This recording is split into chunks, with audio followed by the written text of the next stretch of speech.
Hello. So I joined REMAX around 2 years ago. I'm heading the digital innovation department at REMAX. This means I am responsible for digital transformation in a broader sense across our European network.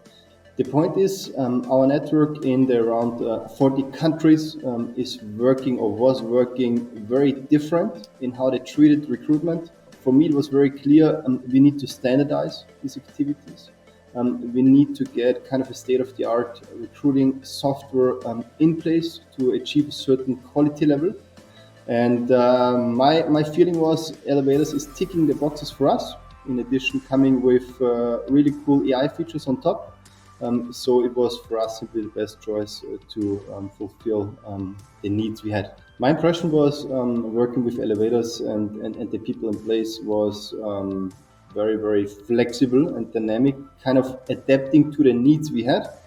And I think this is what is especially important for a network like us, operating in so many different countries, with so many different kinds of processes, cultures, languages in place. And in my opinion, this was working very well.